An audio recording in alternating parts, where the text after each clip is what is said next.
ನನ್ನ ಹೆಸರು ಚಿನ್ಮಯ್. ನಾನು 5ನೇ ತರಗತಿಯಲ್ಲಿ ಓದುತ್ತಿದ್ದೇನೆ. ನನ್ನ ಶಾಲೆಯ ಹೆಸರು ಸರ್ಕಾರಿ ಹಿರಿಯ ಪ್ರಾಥಮಿಕ ಪಾಠಶಾಲೆ ಕುಶಾವರ. 12ನೇ ಅಧ್ಯಾಯ. ಓಂ ಪರಮಾತ್ಮನೇ ನಮಃ. ಶ್ರೀಮದ್ಭಗವದ್ಗೀತಾ ಅಥ 12ೋऽಧ್ಯಾಯಃ. ಭಕ್ತಿಯೋಗಃ. ಅರ್ಜುನ ಉವಾಚ ಏವಂ ಸತತಯುಕ್ತಾಯೇ ಭಕ್ತಾಸ್ತ್ವಾಂ ಪರ್ಯುಪಾಸತೆ ये चाप्यक्षरमव्यक्तं तेषां के योगवित्तमाः.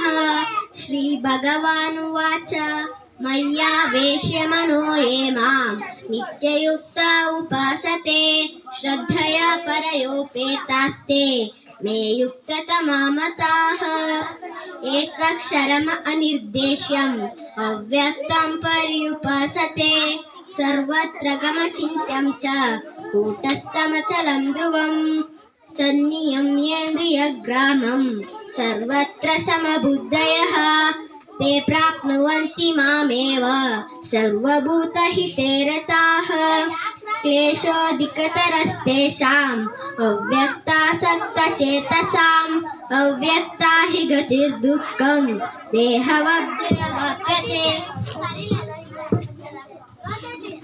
एतु सर्वाणि कर्माणि मयि सन्न्यस्य मत्पराः अनन्येनैव योगेन मां ध्यायन्त उपासते तेषामहं समुद्धर्ता मृत्युसंसारसागरात् भवामि नाचिरत्भर्ता मय्यावेशितचेतसां मय्येव मन आधस्त मयि बुद्धिं निवेशय निवशिष्यसि मय्येव अथ ऊर्ध्वं न संशयः. अथ चित्तं समाधातुं न शक्नोषि मयि स्थिरम् अभ्यासयोगेन ततः मामिच्छाप्तुं धनञ्जय. अभ्यासेऽप्यसमर्थोऽसि मत्कर्म परमो भव.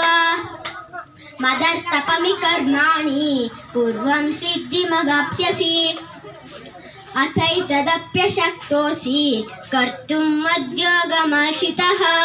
सर्वकर्मफलत्यागं ततः कुरु यतात्मवान्.